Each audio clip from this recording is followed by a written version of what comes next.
हमारे देश में पहली बार हमने एक मुसलमान को राष्ट्रपति बनाने का काम किसने काम किया? भारतीय जनता पार्टी ने किया। आज एक आदिवासी महिला राष्ट्रपति बनी हुई है, किसने काम किया? हमारी सरकार ने काम किया। हमारी सरकार आज नितिन नवीन जैसा लड़का आज राष्ट्रीय अध्यक्ष होकर आया है, ये भारतीय जनता पार्टी में ही संभव है। आज मोहन यादव सीएम बन गया, किसी को पता था? ये भारतीय जनता पार्टी में संभव है। भजन लाल आज मुख्यमंत्री बन गया, किसी को पता था? ये भारतीय जनता पार्टी में संभव है। बिल्कुल नायब। तो इस तरह से भारतीय जनता पार्टी अपने कार्यकर्ताओं वाली पार्टी है। हम कार्यकर्ताओं के आधार पर चलते हैं। ये कांग्रेस की तरह नहीं, एक परिवार की पार्टी नहीं है, एक संगठित पार्टी है और पार्टी अपने तरीके से काम करती है। पार्टी का संविधान है और संविधान के तहत पार्टी चलती है। ऐसे लोगों के कहने से भारतीय जनता पार्टी को कोई फर्क पड़ने वाला नहीं। भारतीय जनता पार्टी संगठन की पार्टी है, कार्यकर्ताओं की पार्टी है। हिजाब वाली राजनीति क्यों जरूरी है? देखिए पूजा, हिजाब का और दाढ़ी का आप पुरुष और औरत से मत इसको तौलिए। ये धर्म का मामला है। देश की राजनीति में धर्म को घुसपैठिया बना करके बड़ी आसानी से एक बार बस आपको रोक रही हूँ मैं, क्योंकि इन्होंने कहा कि धर्म का मतलब ही नहीं है हिजाब से। हम आ रहे हैं ना, उसी पे आ रहे हैं ना। तो जो राजनीति की परिपाटी चल रही है, हिंदुस्तान के नौजवानों को तय करना है कि आखिर वो किस दिशा में जाना चाहते हैं। क्या वो धर्म की राजनीति करना चाहते हैं? धर्म, आप हिंदू हैं, मुसलमान हैं, सिख हैं, ईसाई हैं, सबको आज़ादी है, सब अपने अपने तरीके से जीते। ये कौन सी बात हो गई कि हम दाढ़ी वाले को लाएंगे तो नहीं, हम हिजाब वाले को बैठा देंगे? ये तो जानबूझ करके वो काम करने की 20% वहाँ पे अल्पसंख्यक है। महाराष्ट्र में जिस चुनाव की बात हो रही है वहाँ केवल 20% अल्पसंख्यक है और आप उसी को मेयर बनाने की बात कर रहे हैं। सीधी सी बात है कि आप इसमें जानबूझ के धर्म को ला रहे हैं और धर्म की राजनीति करने वाले हैं। देखिए, इस देश में जब जब अधर्म की हानि हुई है तब तब धर्म को बचाने के लिए लोग आए हैं इसी तरीके से। और निश्चित तौर पे अगर एक बाबा जी अगर इस राजनीति में आ रहे हैं और स्वच्छ राजनीति कर रहे हैं तो उससे बड़ी बात क्या हो सकती है? आज उत्तर प्रदेश के योगी आदित्यनाथ जी ने पूरे देश को नहीं, पूरी दुनिया को एक मैसेज दिया है। वो व्यक्ति सुबह 4:30 बजे उठते हैं और रात को 12 बजे तक आदमी जो देश की सेवा कर रहा है, प्रदेश की सेवा कर रहा है, तो इनसे ये भी नहीं सहा जा रहा है। और हमने बार बार कहा, इस देश में जब जब अधर्म की हानि होगी तब तक योगी बाबा जैसे लोग उपस्थित होंगे। और धर्म की जब तक नहीं, धर्म की हानि होगी तो अधर्मियों को नाश करने के लिए कौन आएंगे? वही आएंगे। दूसरी बात, अभी कौशिक भैया बार बार कह रहे थे कि वो मजार की बात कर रहे थे। आपको जान के ये बड़ा आश्चर्य होगा कि उत्तर प्रदेश में सबसे ज्यादा अगर जो क्या बोलते हैं उसको, उसकी जो चारदीवारी, शमशान की, कब्रिस्तान की चारदीवारी अगर पूरे देश में सबसे ज्यादा अगर हुआ है तो वो उत्तर प्रदेश में हुआ है, बिहार में हुआ, जहां पे भाजपा की सरकार है। तो भाजपा ये चाहती है सबका साथ सबका विकास हो और तमाम मुद्दों पे काम करते हैं। हम किसी धर्म की बात नहीं करते, हम सबका साथ सबके विकास की बात करते हैं। हमारे लिए मुस्लिम भी उतने ही महत्वपूर्ण है, हिंदू भी है और क्रिश्चियन भी है, जितने भी जो भी। महिलाओं की सिर्फ राजनीतिक उपयोगिता है या वाकई महिलाओं की भागीदारी चाहते हैं लोग? भागीदारी चाहते हैं, न सिर्फ राजनीतिक में और हर मैटर में। तो फिर ये हिजाब वाली महिला मेयर हो सकती है, इस तरह की जो बातें कही जाती हैं, इसका क्या मतलब है? मैम, जो खुद ही छुपी हुई वो सामने कैसे आएगी? कौन छुपी अगर वो हुई? हिजाब के अंदर खुद को अपने आप को छुपा के रखा हुआ है तो वो सामने आके क्या काम तो करेंगी? आप ऐसी कह रही कि जो महिलाएं पर्दा करती हैं वो खुद को अपनी जो पहचान है उसको छुपा कर बैठी हैं। पर्दा नहीं होना चाहिए है? पर्दा किस बात से होना चाहिए? शर्म का पर्दा होना चाहिए, आंखों का पर्दा होना चाहिए, लिहाज का पर्दा होना चाहिए। सामने से पर्दा, कपड़ों का पर्दा नहीं कहा जा सकता है। अगर आप पर्दा कर रहे हो और उस पर्दे के पीछे कुछ भी कर रहे हो तो उसको क्या हिसाब बोलोगे? मर्यादा जरूरी है, पर्दा जरूरी नहीं है। मैं पब्लिक के पास आ रही हूँ। उन्होंने बोला गेरुआ वस्त्र पहन करके साधु संत को वो सत्ता नहीं चलाना चाहिए। क्या IAS IPS को नौकरी पकड़ करके और वो इस्तीफा दे करके उनको राजनीतिक मानना चाहिए? ये संविधान में कहाँ लिखा हुआ है?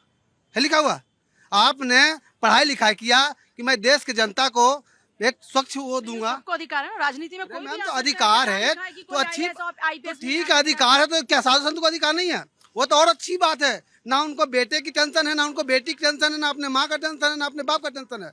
जो भी करेंगे देश के जनता के लिए करेंगे। ऐसा तो नहीं है ना कि भाई हम नौकरी छोड़कर आए कि भाई हमें 1 लाख तनख्वाह मिल रहा है, राजनीतिक जब विधायक और सांसद बनेंगे तो करोड़ों का घोटाला करेंगे, अरबों का घोटाला करेंगे, विदेश जाएंगे, वहाँ पैसा आराम करेंगे। ऐसा तो नहीं है ना। ये उनका कहना गलत है। और बात रही हिजाब पर, तो हिजाब पे जो लोग राजनीति कर रहे थे पहले, उनकी राजनीति खत्म हो रही है। हिजाब जो है, हमारी जो मुस्लिम बहन बेटियां हैं वो खुद चाहती है कि मैं हिजाब से मुझे आज़ादी मिले। हमारे ऐसे बहुत ऐसे जानने वाले हैं कि वो नहीं चाहती कि हम हिजाब पहन के कहीं ऐसे अंधेरे में जाएं, जो कि हमारा पहचान तो है। हम इंसान है या हम जानवर हैं? इंसान किस लिए पैदा हुआ कि मतलब पूरे उसमें जाकर हम कब्र में जाकर जाएं? हिजाब पहनो या कब्र में रहो, बात तो बराबर ही है। तो इसलिए हिजाब तो बैन होना चाहिए। और हमारे लेकिन अपनी चॉइस है ना, कौन हिजाब में रहना चाहता है, कौन पर्दे में रहना चाहता है, ये हम तो नहीं तय कर सकते ना। वो तो हम कहाँ कह रहे हैं उनको जबरदस्ती हटाओ। पर सबसे बड़ा सवाल ये है कि जब भी चुनाव होगा ये हिजाब की एंट्री क्यों हो जाती है? पब्लिक का इस पर क्या ओपिनियन है? देखो जनता यही चाहती है, जो बीएमसी के जो है वहाँ पे है मुंबई में है, तो क्या ये हिजाब क्यों लेके पीछे में आ रहे हैं, ये बताइए। क्या हिजाब मतलब जो सरकार चलाती है पार्टी जो है म्युनिसिपल, क्या मतलब कपड़े का धंधा है ये? एक जो सरकार चला रही है तो कपड़े से क्या मतलब उसका, ठीक है। और रही बात उसकी, तो देखो लोगों को ये सोचनी, जहाँ पे जैसे अभी मैं मुंबई लास्ट टाइम गया था अभी, ठीक है, तो वहाँ पे बहुत ज़्यादा नाले गंदी थी, मतलब पानी बरसात में बहुत ज़्यादा वो हो रहा था, ठीक है, तो उन पे कोई ध्यान नहीं दे रहा है, पर कपड़े पे और इस पे सब लोग ध्यान दे रहे हैं कि हिजाब के अगस्त में तुम राजनीति करो। अरे हिजाब उनका अपना है, ठीक है। और रही बात उसकी, हिजाब तो बिल्कुल बैन होना ही चाहिए, क्योंकि देखो अब जब क्यों है बैन होना चाहिए? देखो ऐसा है, देखो ये तो अपनी चॉइस है ना, किसको हिजाब पहनना है, किसको बुर्का पहनना है, कि किसको घूंघट करना है। नहीं, बिल्कुल आपकी यही बात सही है। ऐसा होता है, देखो जब हम एयरपोर्ट पे जाते हैं तो वहाँ पे भी हमें फेस दिखाना पड़ता है, तो वो एक अलग मामला हो गया ना। लेकिन हिजाब को बैन कर देना चाहिए, ये कैसे कह सकते हैं कि बैन कर देना चाहिए? तो मैम फिर इस चुनाव से उसका क्या लेन देन है, मुझे बताइए आप। ये एक बड़ा सवाल है ना कि क्या मतलब क्यों? है कि हाँ। राजनीति में बार बार हिजाब का क्यों आ रहा है? जिक्र क्यों होता है, दाढ़ी का जिक्र क्यों होने लगता है, क्यों हो रहा है? बिल्कुल सही बात है। गेरुआ रंग का जिक्र होने लगता है, बिल्कुल, ये बिल्कुल। इम्पोर्टेंट सवाल है ना। हाँ जी। हिजाब जरूरी है देश की राजनीति के लिए? ये तो सब अपनी अपनी सोच है, अपना अपना कल्चर है। कल्चर के हिसाब से लोग अपने अपना ढल जाते हैं उसी में। तो कल्चर पे तो हम बात नहीं करो तो अच्छा है, लेकिन ये है कि धर्म पे बात होनी। धर्म सिर्फ ये नहीं कि धर्म सिर्फ हिंदू धर्म होता है।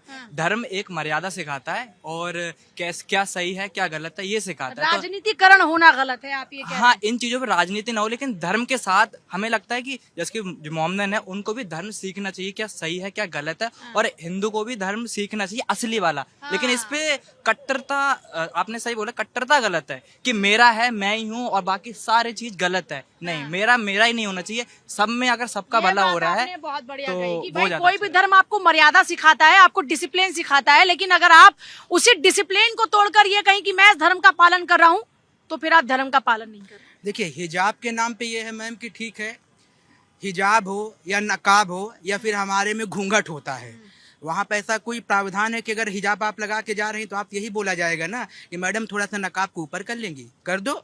हमारी माताएं बहनें जो हिंदू समाज में है, कई समाज ऐसा जहाँ घूंघट करके जाएंगी, तो पूछा जाएगा यहाँ की दीदी बहन जी या मैडम घूंघट को थोड़ा ऊपर, कि यहाँ की वाकई में आप लेडीज हैं या जेंट्स है, कहीं वोट का दुरुपयोग नहीं किया जा रहा है। ठीक है, अच्छी बात है, वो तो हमें कहना चाहिए। चलिए, राजनीतिकरण है। अब आते हैं हम सेकंड मुद्दे पे।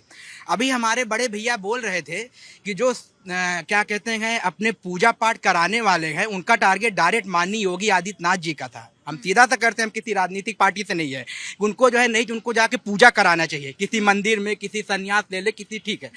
तो क्या साहब ये भी कहेंगे कि जितने मौलवी हैं, सांसद बने हैं या फिर विधायक बने हैं, निगम पार्षद बने हैं या फिर मंत्री बने हैं, वो भी इस्तीफा दे दें और जाके क्या कहते हैं हम वो अपना नमाज पढ़ें मस्जिद में? ये भी साहब बोल दे तो मुझे बड़ी खुशी होगी।